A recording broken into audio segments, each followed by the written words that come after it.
Eh bien, bonjour à tous. Je vous propose qu'on démarre cette session.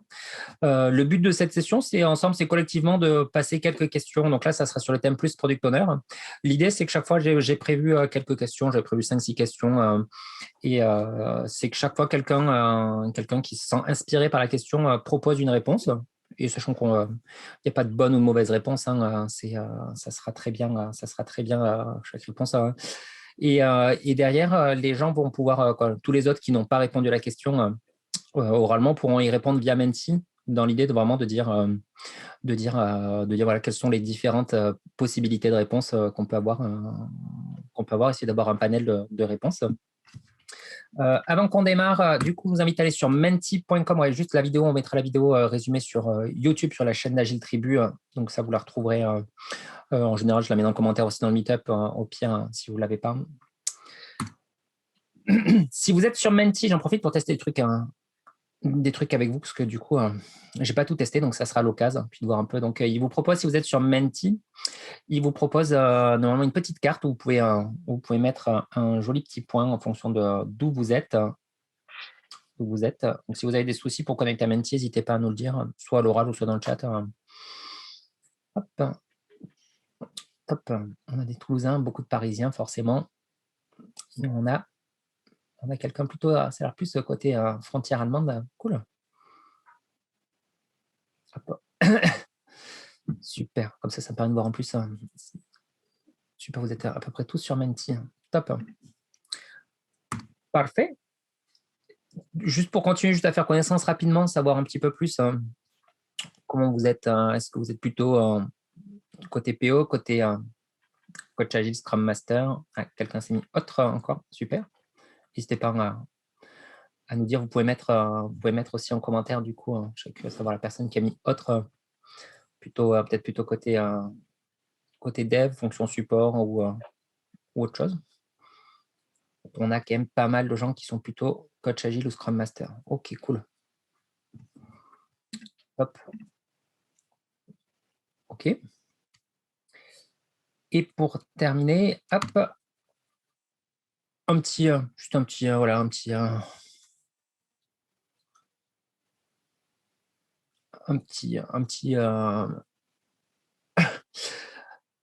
emoji pour savoir qu'est-ce qui vous représente. C'est lequel qui vous représente le mieux ce midi. Qu'est-ce qu'il y a? Je vais le faire aussi avec vous comme ça. Hop. Je vais mettre. Allez, vas-y. Hop. Ah, on a quelqu'un qui a l'air assez amoché. Hop.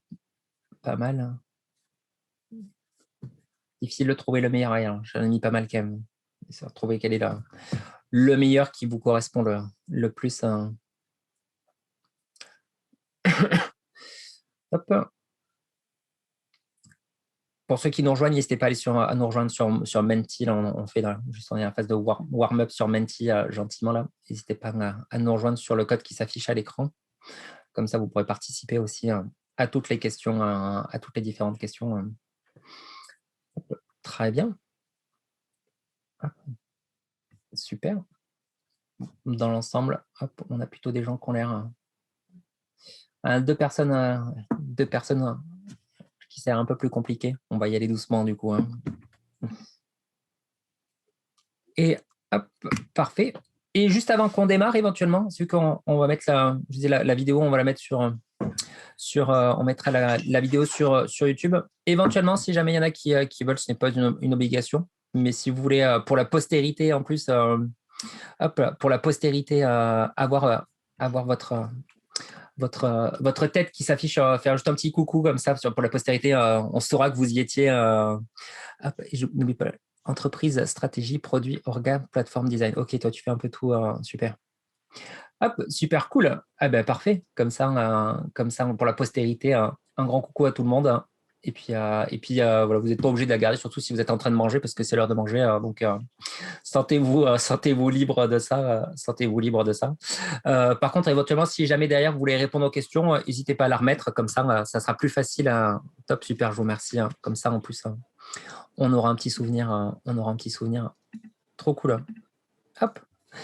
Et ben, ceci étant fait, je vous propose qu'on rentre dans le vif du sujet pour aujourd'hui. Hein. Ravi de vous avoir tous avec nous. L'idée, c'est, voilà, je vous ai préparé quelques questions. Et si la question vous inspire, je vous laisserai la parole. Et puis derrière, tout le monde pourra derrière proposer d'autres pistes, d'autres idées derrière. Avant de présenter une question, chaque fois que j'aime bien faire ça, c'est de commencer par une petite citation, histoire de se mettre dans l'ambiance de la question. La première question, ça sera une question autour de la valeur. Hein. Et du coup, je propose la citation de Thomas Edison qui disait que la valeur d'une idée dépend de son utilisation. Je vous laisse méditer sur la puissance de cette citation. Question autour de la valeur. Et ce qui m'intéresserait, c'est on va poster un petit meet-up tranquille. Hein. L'idée, c'est vraiment d'échanger, de papoter, de discuter sans jugement, tranquille. Qui se sentirait motivé, qui se sentirait OK pour prendre le premier se prêter au jeu de répondre à la question. Donc, juste derrière, hein, je vais vous soumettre une question. Donc là, ça sera autour de la valeur. Et le but, c'est de savoir un peu qu'est-ce que vous en pensez derrière. Est-ce qu'on a une personne qui se sentirait motivée pour jouer le premier ce rôle-là de répondre à la question? Vous pouvez soit me faire signe, soit lever la main il y a plein de manières d'interagir, hein. Soit via Zoom, soit en me criant moi, soit en mettant un message sur Menti, comme vous voulez. Qui pour démarrer ce premier exercice, hein, qui se sentirait motivé, hein, par ça? Plus dur, c'est le premier. Hein. Allez, si tu veux, je passe au casse-pipe. Tu fais l'icebreaker, Olivier, super, pour casser la... Super, je te remercie beaucoup. Hop. Et la question, le but du jeu, voilà, c'est de répondre à des questions et puis de savoir un peu qu'est-ce que vous en pensez. La question, moi, c'est une question qui me plaît beaucoup parce que j'ai toujours pas forcément des réponses parfaites non plus autour de ça. Je serais curieux d'avoir aussi votre sentiment. Quand on parle d'agilité, on parle beaucoup de cette idée de passer d'une gestion très fine des coûts où on est vraiment sur une approche de gestion de projet classique, plus à essayer vraiment de suivre avant tous les coups. Dans l'agilité, on parle beaucoup de notion de valeur et on dit, et du coup, il faut arriver à mieux prioriser par la valeur, suivre la valeur. Et du coup, la question que j'aimerais te poser, Olivier, c'est de savoir, toi, sur cette question-là, comment mesurer la valeur? Comment tu fais ça? Quelles sont les idées qui te viennent autour de ça? Question difficile pour démarrer, mais je suis sûr que tu vas nous faire des belles choses. C'est clairement une des questions les plus difficiles, comment mesurer la valeur, parce qu'il y a mille et une manières de le faire. Et je vais essayer de ne pas faire une réponse de coach, ça veut dire une réponse où je te réponds en te posant des questions. Donc,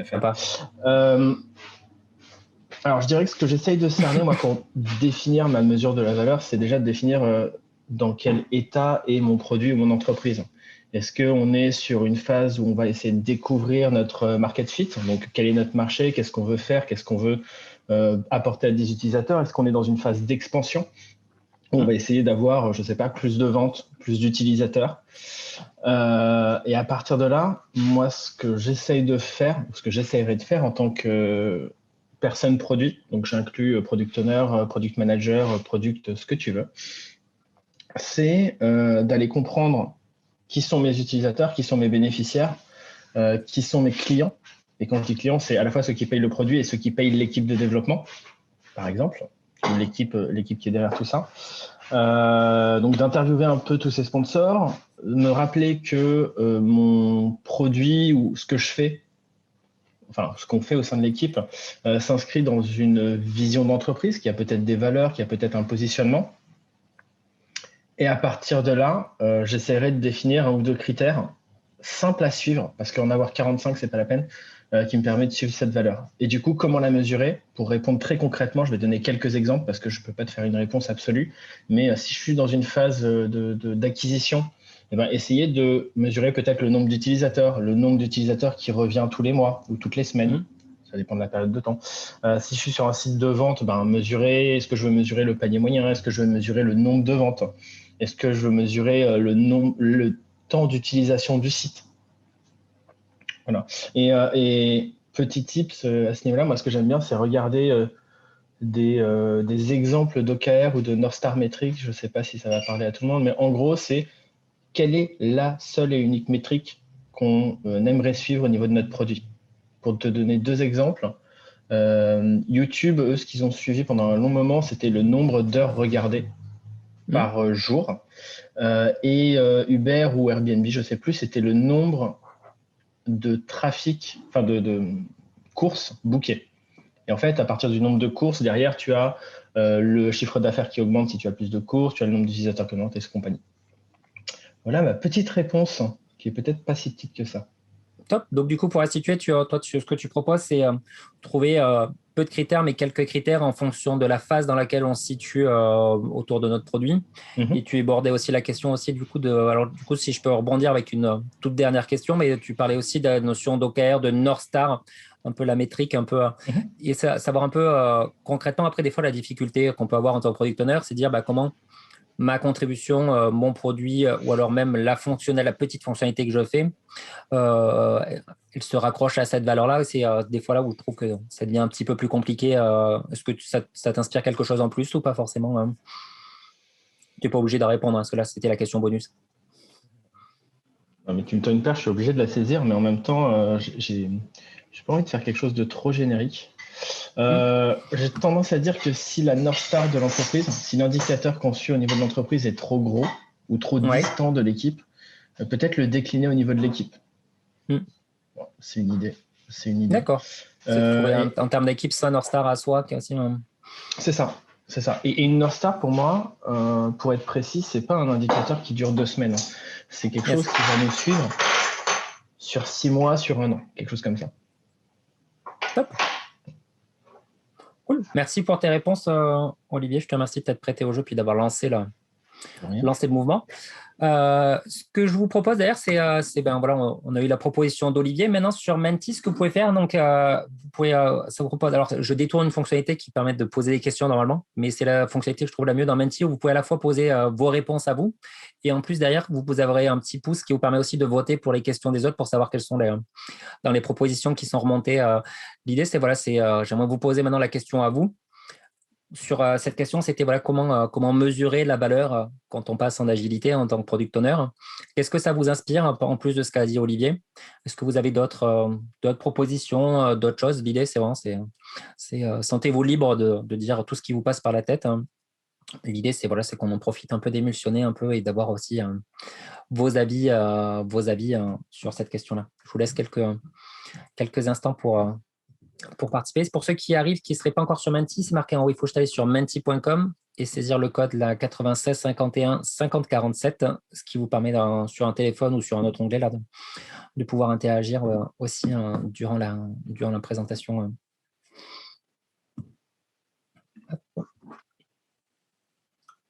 Je laisse ça.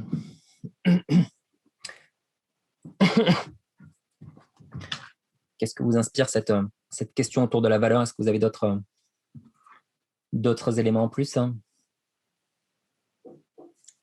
Alors, on a des questions. Alors, du coup,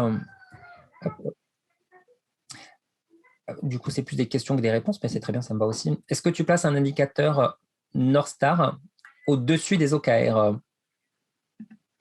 Tiens, Olivier, je te laisse. Qu'est-ce que ça t'inspire? Je te laisse répondre à la question.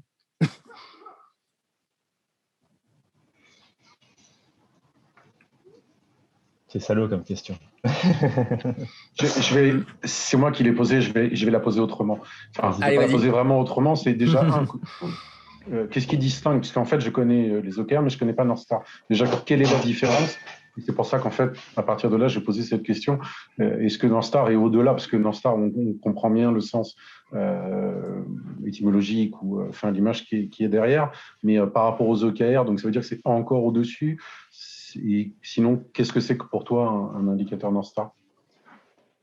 Alors, concrètement, moi, comment je vois je vais te donner un petit peu ma vision de tout ce qui est North Star métrique. Et je pense que c'est pas la seule, donc n'hésite pas à creuser un petit peu parce que c'est un sujet qui peut être intéressant. Pour moi, c'est un seul chiffre qui nous simplifie la vie. Parce que dès qu'on se retrouve avec des tableaux de suivi à 250 indicateurs, métriques, OKR, t'appelles ça comme tu veux, ça crée beaucoup de bruit. Et tu vois, dans les OKR, par exemple, on me dit généralement avoir entre 2 et 5 OKR. Voilà, 2-3 OKR, c'est bien. Enfin, 2-3 KR, 2-3 mesures qui te disent que tu vas dans la bonne direction, c'est bien. le North Star, c'est un peu, s'il y en avait un seul à suivre sur une période très longue, lequel serait-il? Ouais, c'est comme pour Facebook, par exemple, où, si je me souviens bien, leur indicateur phare, c'est le nombre de personnes qui se connectent à la plateforme par jour ou par mois ou au moins une fois par mois. Enfin, je crois que c'est ça vraiment leur indicateur clé. Et celui-là, il est au-dessus de tous les autres. C'est ça. Et après, juste pour rajouter quelque chose, est-ce que je place les North Star, enfin la North Star au-dessus ou en dessous des OKR? Je dirais que c'est complémentaire. Je les oppose pas. C'est bien si ta North Star et tes OKR sont un petit peu alignés, sinon tu vas courir des lièvres différents. Mais voilà, j'essaye, je ne les compare pas. Merci Olivier pour tes réponses. Il y avait Marou, tu as levé la main, tu voulais intervenir aussi? Ou alors, je sais pas, je te vois avec la main levée. Non. On avait, n'hésite pas si tu veux prendre la parole. Juste pour savoir, il y a combien de questions au total dans le code? J'explique en une minute. Il reste combien d'interviews de questions? Oui, il reste. J'avais prévu 5-6 questions. Mais le but, c'est d'échanger et de papoter aussi. Hein, pas de. Je ne sais pas forcément de tout, de cramer tout mon stock de questions. Hein. C'est plus avant tout de discuter, d'essayer de réfléchir ensemble collectivement que de cramer tout mon stock. Te fais pas de soucis si tu veux intervenir, sens-toi libre. Hein. C'est ça le but. Je vais essayer de faire. Moi, j'utilise. Ou même. Ou la présentation, ça hache un tout petit peu. Parle doucement quand ça hache un petit peu ta connexion. Non, je suis désolé. Ça coupe. Il y a un gros délai en plus. Vas-y, réessaye, à voir si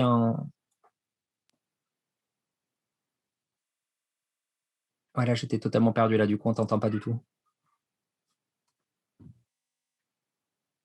Hop. En attendant de voir si on récupère. Alors, du coup, ça détourne un peu. Je voulais hacker cette fonctionnalité de questions pour vous proposer de répondre, mais vous l'utilisez sous forme de questions, ce qui va aussi. On avait la question NS, c'est quoi? NS, c'est pour North Star, donc c'est l'étoile du Nord. Ce qu'expliquait Olivier, hein, c'est l'idée d'avoir une étoile du Nord sur laquelle on s'aligne tous. La valeur, si aucune métrique n'est possible partagée. Et après, tu répondais Moscou suffit-il comme unité de valeur? Moi, j'aurais tendance à répondre pour moi non, parce que je trouve que c'est plus pour moi Moscou une manière de prioriser plutôt que de mesurer la valeur. Mais est-il nécessaire de suivre une valeur? Ah, ça c'est une autre question. Super. Si vous avez, il y avait quelqu'un. Il y a quelqu'un, j'ai vu qui avait utilisé la. J'ai un gros retour. Je ne sais pas qui c'est qui, j'ai un gros retour. C'est Xavier. Hop, je vais muter. Super, désolé, je t'ai muté, Xavier, pour éviter le retour. Si vous avez j'ai vu qu'il y avait quelqu'un tout à l'heure qui avait mis une réponse en utilisant les petits, juste les 3 petits points. Si vous mettez des messages, les messages sur les 3 petits points, ils disparaissent. Du coup, tout à l'heure, je n'ai pas eu le temps de voir le message. C'est plus des messages éphémères. Donc, si quelqu'un veut nous faire une réponse, n'hésitez pas à les mettre vraiment dans la partie Q&A, parce que c'est plus cette partie-là qui perdure et que je peux voir et que j'arrive à suivre derrière. Hop, parfait. On va passer à la question suivante. Question suivante. Petite citation pour démarrer cette question, c'était « Ne te mêle pas d'aider l'éléphant à porter ses défenses ». Et c'est une question du coup sur un proverbe siamois. Question sur le rôle du PO, sur l'aide dont le PO peut avoir et sur cette difficulté d'avoir un rôle du PO très complexe. Qui se sentirait motivé, comme Olivier l'a fait tout à l'heure, de répondre à la question? Du coup, j'aurais besoin d'un deuxième volontaire qui, vous l'avez vu, on le fait vraiment en mode vraiment tranquillement. Qui se sentirait d'être volontaire pour répondre à une question? N'hésitez pas à faire un petit signe. Je vous laisse la parole avec grand plaisir. Quelqu'un qui se sentirait partant? Je peux essayer. Alors, par contre, un petit Allez, contexte, c'est que moi, je viens tout juste de commencer dans le monde du PO, donc littéralement il y a quelques jours. Donc, très bien. Je vais voir comment je me lance. Et puis moi, j'attends plus de feedback des autres. Ouais, c'est l'occasion, tu as raison. Super, merci Emmanuel de te prêter au jeu. La question que j'aimerais te poser, c'est que souvent on dit que le PO, c'est un rôle qui est très complexe, c'est à moi d'Afrique. Ouais. la question que j'aimerais te poser, c'est souvent, on dit, en tout cas dans Scrum, on dit il y a un PO. Et on dit, voilà, c'est vraiment une personne qui joue sur le PO. Bien souvent, sur le terrain, on voit que le PO, il n'est pas tout seul. Des fois, on a un product owner avec un product manager où on va séparer l'aspect des fois un peu entre le tactique et on dit le stratégique. Des fois, on a un PO et on a des proxy product owners. Savoir un peu ce que ça t'inspire, ça, sur savoir est-ce que c'est pour toi, c'est vraiment le mal ou est-ce que ça peut être positif? Un peu, qu'est-ce que ça t'inspire sur le fait de devoir des fois séparer ce rôle en plusieurs? Est-ce qu'il faut à tout prix éviter ou pas? Qu'est-ce que Non, ça je ne pense t'inspire, pas. Emmanuel? D'ailleurs, ça m'inspire mon boulot à moi, vu que je suis un peu ça. En fait, moi, je suis un dev PO, enfin proxy et PO. J'ai D'accord. commencé en dev et puis ensuite, j'ai fait du PO. Donc, je pense que c'est juste une réalité qu'il faut y faire face. En fait, c'est presque inévitable parce que souvent, voilà, on a plusieurs produits ou il y a plusieurs équipes du produit, et je pense que c'est même mieux ou peut-être un peu plus efficace d'avoir un PO pour chaque partie du produit, et ensuite peut-être se lancer. Pouvoir communiquer avec les autres PO et justement et les autres PM pour pouvoir trouver des idées ou avancer dans l'évolution du produit. Comment tu gères dans ce cas-là? C'est souvent ce qui est critiqué dans ces aspects-là, c'est le fait du coup de devoir rajouter plus de comités. C'est des fois plus compliqué pour arriver à dire tiens, on a vraiment une seule et même vision qu'on arrive à distiller, et en termes de priorité aussi pour arriver à facilement trancher les priorités et répondre aux questions simplement. Comment est-ce que du coup tu arrives à gérer ça s'il y a plusieurs PO ou si le rôle il est morcelé? C'est une bonne question. Je ne sais pas comment y répondre. Je vais essayer. Dans notre cas, notre société, en fait, c'est disons que voilà, moi je suis PO et en fait mes stakeholders, ce sont les autres PO ou les PM de l'entreprise. Donc moi je réponds à leurs besoins et ils ont un besoin. Moi j'essaie de trouver justement la valeur, etc. Les pain points. Alors je travaille en anglais, je suis désolée, donc moi j'ai beaucoup de termes en anglais. Mais voilà, essayer de trouver tout ça et ensuite de communiquer avec eux pour pouvoir avancer. Ouais. Donc, du coup, pour toi, c'est pas mal d'échanges pour arriver à… Et vous n'avez pas des fois des points de blocage, ça n'introduit pas de la latence du fait d'être… Alors, pour le moment, je n'ai pas encore eu cette expérience, mais je pense que sans doute, ça va arriver. Yes. Très bien. Je te remercie, Emmanuel, du coup, pour ta réponse. D'autres choses qui viennent en tête ou pour toi, c'est… Pour toi, ça, en tout cas, ça reflète plus la réalité. C'est plus, en tout cas, si je synthétise ta réponse, pour toi, c'est plus imprimé à quelque chose de normal dans lequel on arrive bien souvent. Il y a plusieurs exemples. Je pense à Spotify qui fonctionne comme ça aussi. Eux, ils parlent de tribus, etc., de tribes, de tribus et de communautés, etc., où chaque tribu a son PO et qui ensuite, un groupe de PO forme leur propre tribu aussi. Oui, d'accord. Ok, alors du coup, je n'étais pas très… Moi, des fois, ce que je vois sur le terrain, carrément, donc là, sur Spotify, c'est qu'on a chaque squad qui a son PO, mais en fait, malgré tout, dans chaque squad, tu retrouves qu'un seul PO. Ouais. Et bien souvent, moi, je vois même au niveau de la squad, des fois, des modèles dans lesquels on va retrouver plusieurs PO, ou en tout cas un PO, un PM, ou alors un PO, un proxy PO, directement au niveau de la squad. Et c'est là où des fois, je trouve que ça peut devenir plus complexe à gérer, quoi. Vous, c'est pas à ce niveau-là? J'ai pas encore eu cette expérience, mais… Ok, ça marche. Top. Merci Emmanuel de t'être prêté au jeu. Du coup, en complément de ce qu'a dit Emmanuel, moi, ce qui m'intéresserait, c'est du coup d'utiliser, si vous voulez utiliser la fonction réponse, c'est alors vous faites ouvrir le Q&A et ça vous marque écrivez votre question, mais l'idée c'est d'avant tout de proposer vos réponses aussi sur qu'est-ce que vous en pensez sur vous sur ce côté là de devoir splitter le rôle du PO entre un PO, un PM, un PO, un proxy PO, etc. Pour vous, est-ce que c'est le mal absolu ou est-ce que vous pensez que c'est plus une réalité du terrain? Je suis curieux d'avoir un petit peu ce que ça vous inspire. Ou s'il y a des gens qui veulent aussi prendre la parole à l'oral, n'hésitez pas aussi à répondre directement. Ce sera avec grand plaisir. Et pour ceux qui n'y seraient pas encore, éventuellement, n'oubliez pas d'aller sur Menti avec ce qui s'affiche tout en haut de mon partage d'écran. Est-ce que ça vous inspire quelque chose du coup sur ce split du rôle du PO? Ça permet de partager des rôles ou dualités bénéfiques. Ça peut, ouais. Ça peut. Moi, j'ai vu ce cas-là, notamment chez une expérience où j'avais un PM qui était en plus un ancien commercial et qui connaissait très bien les clients et qui, par contre, avait pas forcément beaucoup de disponibilité ou en tout cas moins d'appétence à discuter avec les équipes et ça pouvait des fois bien marcher. Dans certains cas, hop. Attention, si le PO ne peut pas dire non au PM. Ouais, c'est si on introduit une notion vraiment un peu plus si on hiérarchise entre guillemets un peu le rôle du PO avec le PM. Du coup, on a un PO qui devient juste un exécutant du PM. Ça peut devenir. Déjà, je commencerai par clarifier les rôles de chacun. PO, PM, Product Designer, etc. Ouais, bon point de vigilance parce que souvent on utilise PO ou PM et ce que j'ai pu voir moi sur le terrain, c'est que derrière chaque entreprise, chaque contexte va y mettre des choses différentes derrière le terme PM et PO. On ne va pas du tout retrouver les mêmes choses. Le mal absolu. Ah, il en fallait bien quand même lorsque c'est mal encadré, je suis SM côté prestataire, le client a 2 PO officiels, d'accord, là ça devient, en plus si tu n'as rien qui a un PM, 5 proxy PO côté client, et nous côté prestataire, nous avons encore 3 proxy PO officieux. Ça devient... il y a de quoi se tirer une bonne balle dans le pied avec ça. En fait, ouais, tu as introduit... en fait, on a totalement détourné, si je vois ce que tu m'as écrit là, ça a totalement détourné du coup l'intérêt d'avoir un PO qui soit rapide et qui avec peu d'interface avec le client, un PO doit être responsable. Hop, merci, pas eu le temps de le voir. Essayez plutôt de répondre parce que là, les petits messages, quand vous écrivez des messages comme ça un peu longs, j'ai pas eu le temps de les voir parce qu'ils disparaissent. Mettez-les plutôt dans le Q&A comme ça, je peux les voir et y répondre. Hop, qu'est-ce qu'on a d'autre?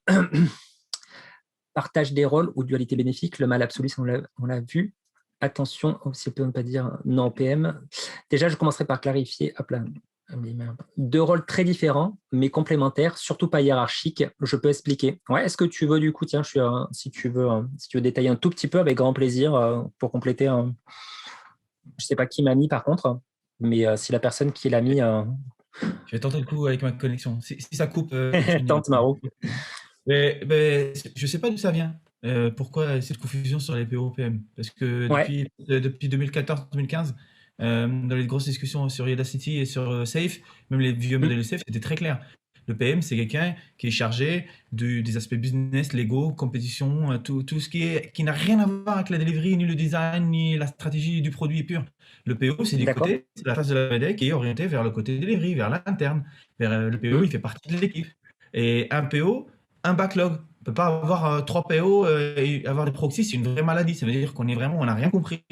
Et dès que ça devient trop gros, c'est que le produit est trop gros. Donc un PO, il va gérer maximum de 7-8 équipes.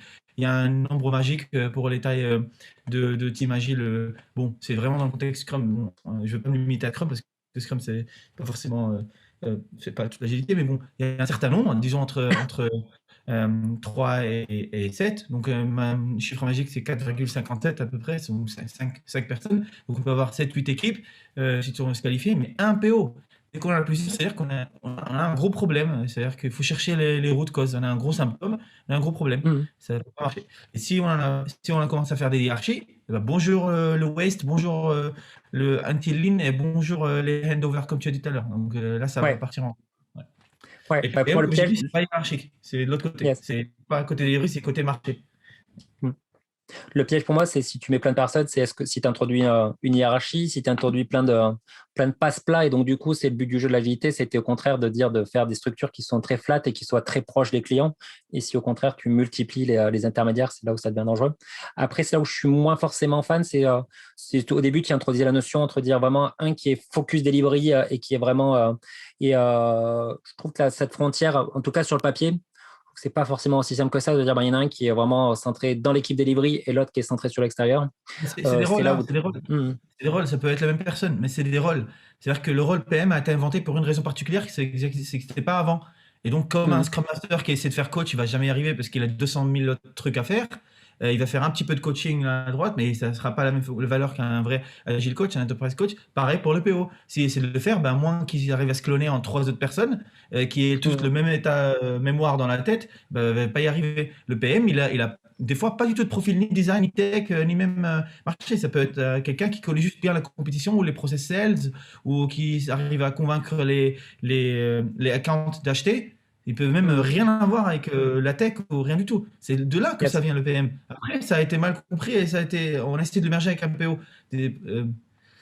C'est pas forcément qu'il y a un handover qu'on a créé, une brèche qu'on a créée, c'est qu'elle existait avant. C'est tout autre rôle, un tout autre profil. Et à un moment, un être humain, il peut faire que ce qu'il peut faire. Un PO peut faire ce que. Voilà. À moins que ce soit un super humain qui a fait un MBA, Yes. qui est avocat et qui en plus est stratège en sales, en plus d'être delivery plus design, bon, bah, dans ce cas-là, bon, tu as gagné le loto avec ton employé PO. Yes. Ouais. Je te rejoins là-dessus, par contre, sur le côté de dire pour avoir un PO complet, c'est beaucoup de compétences très différentes. Et est-ce que c'est possible des fois de mettre toutes ces compétences et tous ces besoins dans une seule et même personne? C'est là des fois où je pense que qu'il y a des choses, et j'aimais bien la première réponse, du coup, dire un partage des rôles, plutôt des rôles qui se complémentent, ça peut être intéressant. Pour voir aussi vos réponses, on a juste répliqué la logique SM Coach sur le produit pour pouvoir scaler, et comme je trouve cette logique discutable, pour le moins. Ce qu'on disait là en instant. Quand on a plus d'un PO pour une équipe, c'est symptomatique d'un périmètre qui dépasse le cadre de l'agile.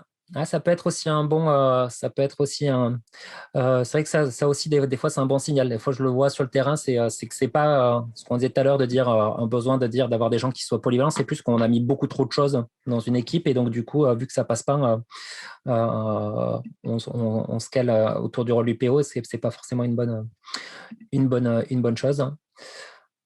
Et enfin, ok, mais que penser des orgas logiciels libres? Tiens, je ne sais pas si la personne qui a mis ça, je serais curieux, parce que du coup, je ne suis pas forcément sûr de pouvoir y répondre. Je ne sais pas si la personne qui m'a mis ce message-là voudrait expliciter un tout petit peu ce qu'elle a en tête. Je serais curieux.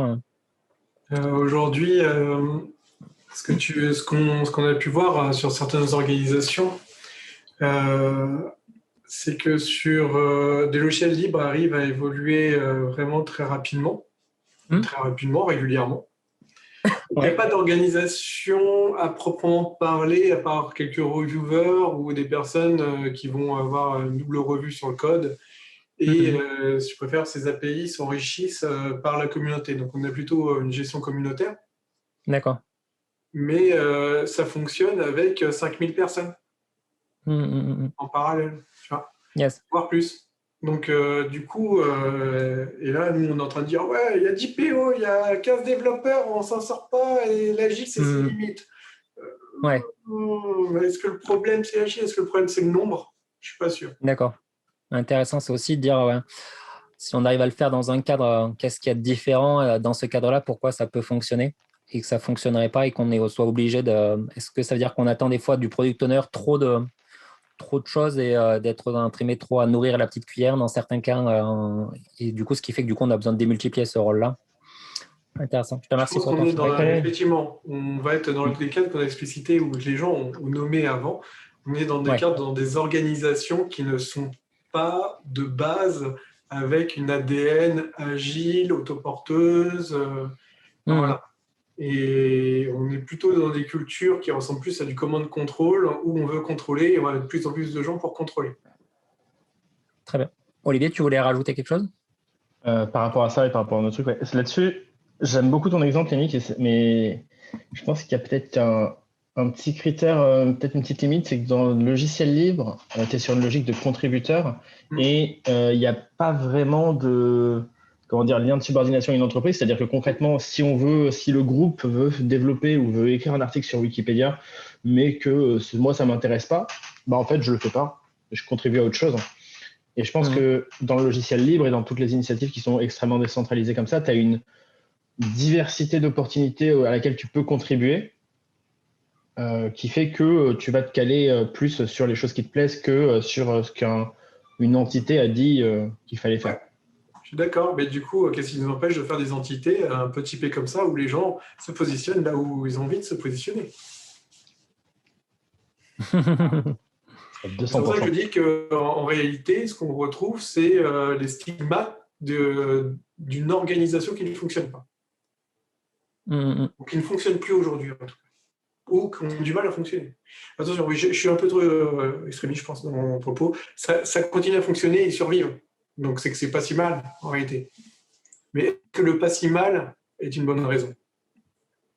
C'est toujours intéressant d'aller regarder un peu je trouve des contextes qui sont extrêmement différents pour trouver un peu qu'est-ce qui vraiment fait la différence.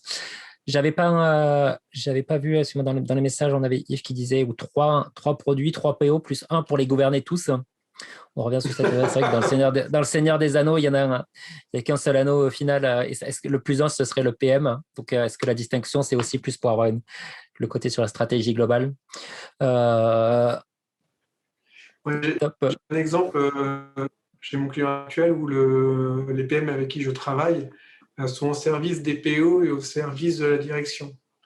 Ils essayent de faire matcher les roadmaps de différents PO et direction.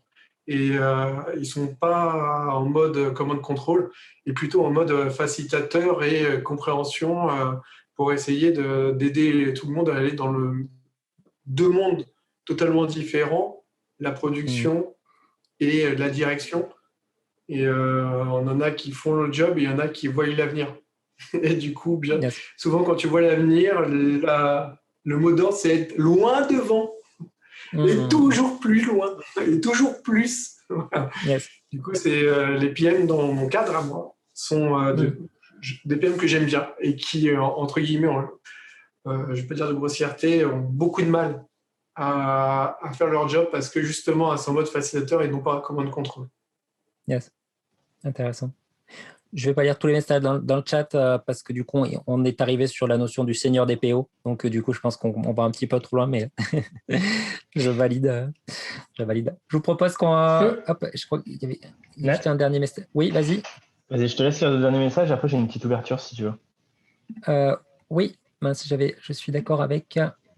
Mince, hop là, je crois que en fait j'ai fait sauter la question. J'ai cliqué à côté. Je suis d'accord avec un PO, un backlog, mais comment séparer le produit en plusieurs backlogs? Ah, ça, c'est une autre question. Je ne vais pas la répondre maintenant parce que du coup, ça serait une autre question. Vas-y, Olivier, je te laisse si tu veux conclure ça, après on passe aux questions suivantes. Alors, je ne sais pas si ça va conclure, mais ça peut proposer une petite ouverture. En fait, il y a quelque chose que j'ai entrevu alors je ne sais plus si c'est Malte ou Meilleurs Agents, mais où eux, en fait, ils fonctionnent avec 2 PM par équipe. Pas de PO, pas d'autres choses, si je ne dis pas de bêtises. Et comment ils fonctionnent? En gros, il y a un PM à un instant T. Il y a un PM qui va faire du discovery, qui va faire de la recherche et justement sur des choses qu'on va peut-être travailler dans 1 mois, 2 mois, quelque chose comme ça, ou 3 mois. Et l'autre, un peu sur un rôle plus de delivery. Et ils switchent l'un l'autre. Ça leur permet de garder cette cohérence, de garder la capacité de se dire, OK, là, il faut que je fasse des allers-retours entre une vision long terme ou moyen terme et une vision plus court terme. Et ils switchent comme ça. C'est une petite idée aussi. Et après, de toute façon, ce qui marche, c'est tellement propre à chaque contexte qu'on ne va pas le généraliser. Top. Et pour le mot de la fin, Seb nous disait que pour lui, le PO, c'est le nom d'un PM dans Scrum et que pour lui, PO égale PM. Sur le terrain, c'est un peu plus compliqué que ça, même si je suis d'accord que c'était, je pense, l'intention plus qu'on retrouvait. Non, mais après, c'est surtout en fait le fait qu'on a imposé, on a défini cette hiérarchie comme étant PO et PM, mais en fait, c'est tout simplement le PM et c'est PM. Hein. C'est un PO, c'est vraiment un contexte spécifique à Scrum et c'est devenu, ça a été complètement galvaudé en fait. Ouais. Et avec justement le risque pour moi d'introduire vraiment une hiérarchie et de formaliser de recréer des hiérarchies, alors que pour moi Scrum voulait s'en affranchir, je pense. Et en plus, généralement, quand on dit PO et PM, c'est qu'on va faire un PPO et un PO en fait au final. Un PPM et un PO, un proxy et un PO. Ouais, tu remets plus d'un proxy qu'autre chose. Merci Seb. Question suivante. Question un petit peu plus simple, où j'aimerais parler d'outils. Alors, quand je parle d'outils, je ne parle pas forcément de Jira ou de Confluence, etc. Je parle plus d'outils, des outils du PO, c'est-à-dire vraiment des façons de faire, des manières de faire. Est-ce que quelqu'un serait inspiré par cette question autour des outils du product owner qui se sentirait intéressé de répondre un peu sur les outils du PO, qui pour se jeter à l'eau et nous proposer quelque chose. Est-ce qu'on a quelqu'un ou quelqu'une qui se sent… Si jamais il n'y a personne, je prends. Yannick, tu joues là? Si tu veux. Allez. Question autour des outils, c'est savoir, pour toi, là, j'aimerais savoir, c'est, là, on parle beaucoup dans l'agilité de dire comment on passe d'un mode projet à un mode produit. Et pour ça, c'est savoir pour toi quels sont les outils, tu vois, qui sont les plus intéressants, qui peuvent aider un PO à passer d'un mode projet à un mode produit. Hein. Qu'est-ce que toi tu utilises ou qu'est-ce que tu as en tête qui peuvent aider là-dessus? Hein. Wow. Question dure. Hein. Ouais. En tant que PO, si je repassais, parce que j'ai un projet, pour moi, la définition, déjà, remettre la définition dessus, un projet, quelque chose qui se termine, un produit, c'est quelque chose qui vit avec une équipe sur une durée indéterminée. C'est-à-dire qu'on mélange le build et le run en même temps et on garde la même équipe, entre guillemets, par rapport à un projet qui va se finir et on va passer à une équipe de run après. Les outils pour mener ça, j'ai envie de dire, ça va être vraiment la gestion feedback avec une communauté d'utilisateurs, principalement pour moi. C'est-à-dire que si je veux transformer quelque chose en produit, c'est-à-dire que je dois avoir une relation privilégiée, alors c'est facile de dire ça, on l'entend souvent ce truc-là, une relation privilégiée avec mes utilisateurs. Donc créer une communauté avec mes utilisateurs, et travailler avec elles sur entretenir la communauté, entretenir le produit, être à leur écoute, leur proposer des choses, avoir une vraie vie. Il y a 40 ans, il y a 50 ans, il y avait des cercles d'utilisateurs, il y avait des ambassadeurs, il y avait tout ça.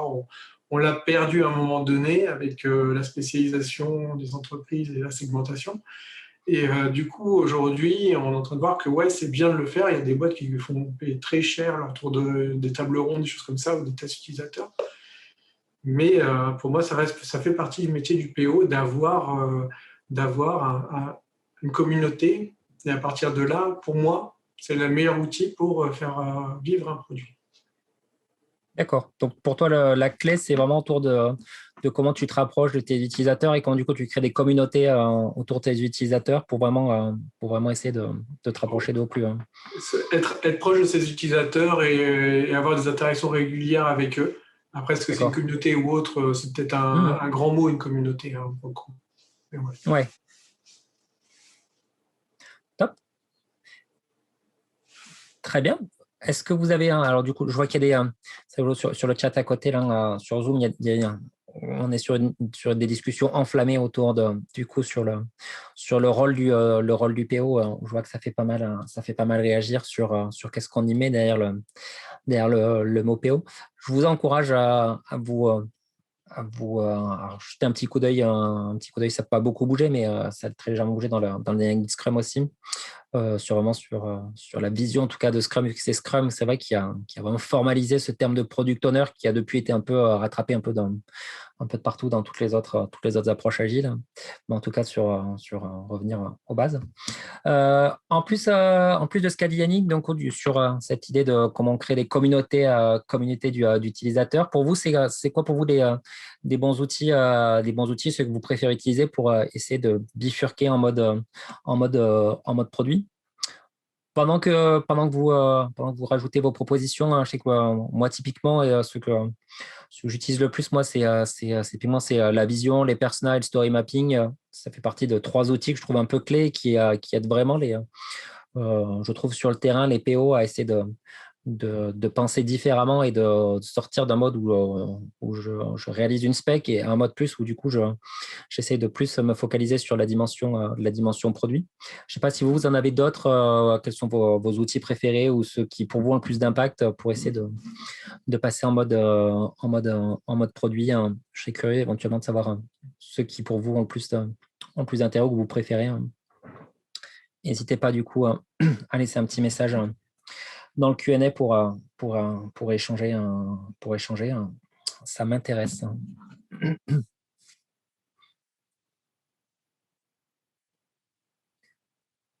y a tout ce qui peut servir à définir un objectif, un service que le produit devra rendre.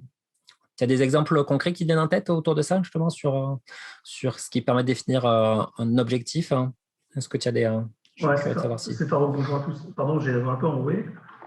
Vas-y. Non, mais en fait, au niveau des outils, je trouve que finalement, le plus important pour casser justement la logique projet par rapport et imposer, entre guillemets, ou aller vers une logique produit, c'est de se rappeler qu'un produit, il aura un service. Il est censé permettre d'atteindre un ou plusieurs objectifs.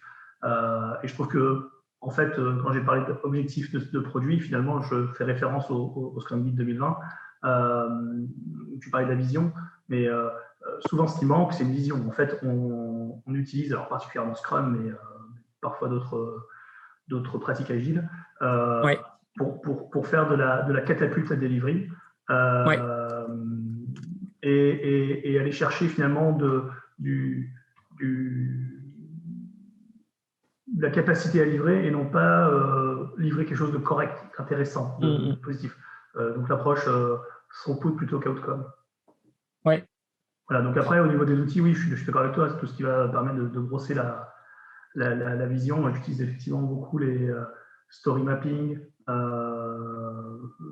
J'aime bien le story mapping. Mais je pense que vraiment, l'outil principal, je trouve, qui a été ajouté de manière officielle au Scrum Guide, c'est vraiment l'objectif de produit. Ouais. Ouais, c'est vraiment travailler à bien définir. Et j'aime bien ce que tu dis sur le côté catapulte à delivery. Puis en plus, ça rejoint sur un peu les discussions qu'on avait des fois quand on considère que le rôle du PO, c'est uniquement un rôle focus sur le delivery. Et si jamais tu n'as pas une bonne jonction avec du coup le reste de l'organisation qui apporterait vraiment cette notion d'objectif et vraiment de but, de sens, ça peut devenir un peu dangereux. Et du coup, d'où pour moi l'idée de dire voilà, comment on peut outiller un peu nos PO pour essayer de les amener un peu à systématiser une autre approche et pas qu'ils soient juste en mode dire je dois sortir au plus vite plein de trucs et plus essayer d'évaluer du coup l'impact produit de ce qu'ils produisent.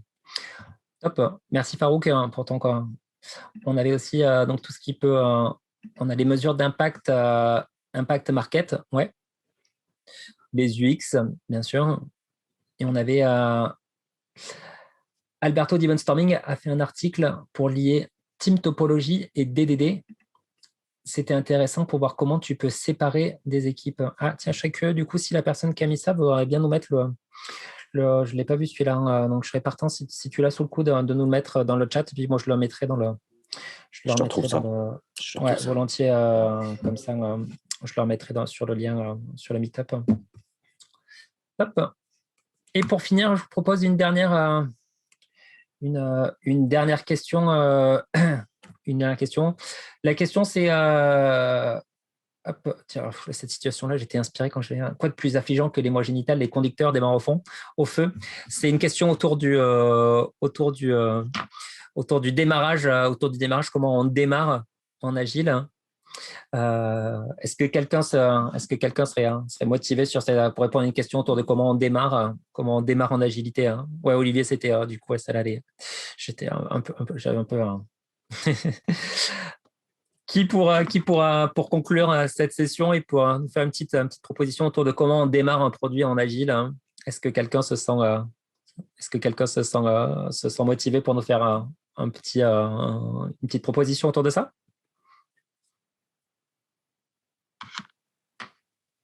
N'hésitez pas à nous dire, soit dans le chat ou soit à ouvrir le micro. Et puis, je vous laisse la parole avec grand plaisir. L'idée, c'est vraiment d'échanger. Je peux rendre service. Farouk, tu nous rends service? Allez, vas-y. Te fais pas d'un. La question autour de ça, c'était vraiment, c'est dire, on parle beaucoup dans l'agilité. Il y a un gros débat sur est-ce qu'il faut un sprint zéro, est-ce que le sprint zéro, c'est le mal. Savoir un peu toi, d'après toi, comment on démarre quand on fait un nouveau produit? Est-ce que sprint zéro, pas sprint zéro, autre chose? Par quel bout on le prend? Alors moi, je suis définitivement contre le sprint zéro. D'accord. Parce que je pense que c'est en avançant qu'on apprend. Donc avançons. Pourquoi se donner du temps pour en fait, un sprint zéro, c'est de ne pas reconnaître qu'on a déjà commencé à travailler. Mais c'est en fait, en général, la plupart des gens qui font des sprints zéro, c'est soit ils ont peur, donc ils se trouvent une bonne excuse pour reculer un peu, pour ne pas sauter direct, voilà, on va dire, dans le feu de l'action. Soit ils commencent déjà à ressentir la pression du typiquement dans Scrum, il y a une date de fin d'un sprint. Donc, je ne vais pas perdre de temps maintenant parce que je ne suis pas prêt. Alors qu'en fait, Scrum nous enseigne plutôt c'est de l'agilité, donc à faire avec ce qu'on a. Et donc, on y va quand on peut. Et ce n'est pas grave, on verra où on arrivera. Et si on n'arrive pas... Enfin, ce n'est pas parce qu'on n'est pas complètement prêt à l'instant T pour lancer un sprint planning, parce que finalement, c'est un sprint planning qu'il faut lancer immédiatement. En quelques minutes, on peut déterminer très efficacement sur quels items on va travailler ou quel est l'objectif de sprint ou peu importe, et finalement se mettre en ordre de bataille et ensuite voir, typiquement à la rétrospective, qu'est-ce qui nous a posé problème en n'étant pas prêt, typiquement. Et c'est pas grave. En fait, on se met déjà une forme de pression productivité, entre guillemets, que je trouve d'abord hyper malsaine, et qui est si souvent présente malheureusement. Donc non, on n'est pas prêt, c'est pas grave. Et puis, de toute façon, dans la vraie vie, même quand tu es dans une équipe déjà expérimentée, il peut y avoir un événement, une décision politique, enfin bref, peu importe, qui fait que tout ce qu'on avait gentiment prévu, y compris dans le backlog, bien trié, etc., de tout devoir jeter par terre et de recommencer à zéro d'un moment. Ça arrive, et c'est pas grave. À contrario, du coup, alors si je te remercie pour ta réponse, Farouk, du coup, j'entends ce que tu me dis sur toi, c'est pas de sprint zéro, et puis dire, voilà, si on a l'équipe et si on sait qu'on doit y aller, on se retrouve, on en discute, et puis on part avec ce qu'on peut, et puis on itère derrière le plus important pour quoi. Tu me dis si je défends pas ton propos, mais si je les comprends, le plus important pour toi, c'est vraiment de démarrer, puis d'expérimenter, de rentrer dans cette démarche un peu empirique. Moi, ce que je vois, par contre, ce que je trouve des fois dommageable, c'est des fois, j'ai l'impression des fois qu'on part et qu'il nous manque un peu le b.a.-ba, à contrario, c'est des fois, on n'a même pas de backlog. OK, mais on n'a même pas totalement bien travaillé sur quels sont nos utilisateurs, essayer de faire sans rentrer pendant des mois, des semaines vraiment de recherche, mais on n'a pas une idée très claire de pour qui on le fait, on n'a pas une vision très explicitée et on n'a même pas un tout début de stratégie, sur lequel on va s'aligner. Et c'est là-dessus où, du coup, moi, je trouve que dans ce cas-là, si on appelle sprint zéro autrement, c'est de prendre un tout petit peu de temps, sans prendre beaucoup de temps, mais juste pour crafter un petit peu le minima là-dessus. Je trouve que ça peut être des fois un petit peu dommageable. Je ne sais pas ce que tu en penses, Farouk. Je trouve des fois ça vaut mieux prendre un peu. Mais du coup, deux choses l'une. Soit tu as déjà des hypothèses, c'est-à-dire déjà des éléments qui te pensent se dire, tiens, le principe du sprint, c'est que normalement, il est suffisamment petit pour permettre de s'adapter dans un temps très, très correct, sans que ça fasse perdre du temps en termes de réactivité business, notamment. Donc, si tu pars que pour quelques jours, peu importe ce que je veux dire, 10, 15, il faut voir. Au pire, c'est assez rare que tu jettes tout, en fait. Donc pour moi, l'important, c'est que le product owner commence à agir en product owner, que les développeurs commencent à agir en développeurs. Et OK, ce ne sera pas parfait, mais tant qu'on se le dit, qu'on est suffisamment transparent sur le fait qu'on y va comme on peut, c'est encore une fois pas grave. Si maintenant, tu en es à ce point que tu n'as pas de vision du tout sur qui sont tes utilisateurs, etc., j'ai envie de dire, pourquoi on a créé une équipe dans ce cas-là. Yes. Le product owner, il a été créé sur quelle base? Il a été appointé avec quelle mission? Tu vois, pour moi, c'est une constitution d'équipe. C'est qu'a priori, on avait une idée globale d'un objectif à atteindre, une vision plus ou moins longue, mais peu importe. Et donc, travailler, d'une certaine manière, ajouter des items au sprint planning, typiquement au sprint backlog, au sein d'un sprint, du premier sprint, du coup, pour justement mieux travailler la vision, etc., ça me va très bien. Je ne vois pas pourquoi tu devrais ne pas te lancer, quoi qu'il arrive, pour essayer de réaliser quelque chose. OK. Ouais, je veux bien rajouter un petit truc là-dessus, quand même. Vas-y, en même temps que juste pour qu'on arrive à la fin, je lance juste la question, si vous voulez en profiter en même temps qu'Yannick, tu réponds, tu rajoutes, si on voulait aussi sur Menti proposer aussi vos propositions. Vas-y Yannick, je te laisse y aller. Du coup, sprint 0, 1, 2, 3, pas sprint, itération et tout ça, je trouve que c'est beaucoup de lexique, entre guillemets. l'idée derrière le lancement, le bootstrapping d'un nouveau projet ou d'une nouvelle équipe, généralement, c'est de mettre en place ce qu'il faut pour que cette équipe puisse fonctionner. Je ne peux pas parler de productivité ou autre derrière. Quoi qu'il arrive, à un moment donné, il faut démarrer et il faut bootstrapper ce qu'il y a à faire. C'est généralement cette phase-là qu'on va mettre dans une pseudo sprint 0. Est-ce qu'on doit produire quelque chose derrière autre chose? C'est un autre débat, ça je m'en fiche un peu, c'est pas vraiment ça l'idée. Pour moi, je vois ça plutôt comme une course de fond. Tu vois. Si à un moment donné, tu n'as pas une ligne de départ, ben, tu ne veux pas partir et tu veux dire aux gens, hein, bah ouais, jusqu'à une ligne de départ, vous pouvez courir, hein, c'est pas grave. Les gens ne seront pas là, ils ne seront pas au rendez-vous. Par contre, dans une course, quand il y a une date de départ avec une ligne de départ, bah, les gens ils sont là et psychologiquement, bah, ils sont prêts à partir. Voilà. L'idée du bootstrap, c'est de mettre les gens dans un état psychologique où ils rentrent dans le produit ou le projet pour partir et commencer. Pour moi, le côté sprint 0, c'est juste ça. C'est ancrer les gens dans une vision et dans un produit. Ouais, mais je suis d'accord. Mais du coup, en fait, tu l'appelles sprint 0 ou sprint 1, finalement, ça ne change rien, comme tu l'as dit. Je suis parfaitement d'accord avec ce que tu viens de dire. C'est sur l'intention qu'on y mettrait pour pas qu'il te chagrine.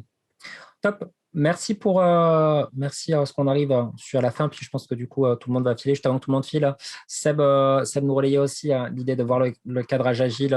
Jean-Claude a pas mal écrit dessus sur comment on cadre en agile avec ses propositions que j'aime beaucoup. Ce que je vous propose juste pour terminer, hop là, alors attends, je vais juste aller sur la fin pour ce que je vous propose, si vous voulez, juste avant qu'on se quitte, c'est un petit mot, si vous voulez en profiter, ce qui me permet moi aussi de tester ça sur Menti. Si vous voulez laisser un dernier tout petit mot avant de se quitter, vous pouvez le faire sur Menti. Vous avez la possibilité de laisser un mot, ce qui nous fera un nuage de mots. Et sinon, moi, il me reste juste le temps de vous remercier d'avoir participé. Puis je mettrai sur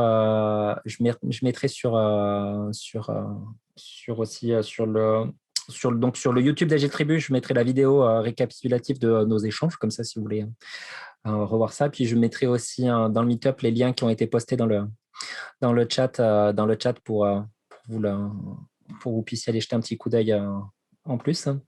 Et puis, si quelqu'un veut rajouter quelque chose ou sinon, je vous libère pour aller retourner tranquillement travailler.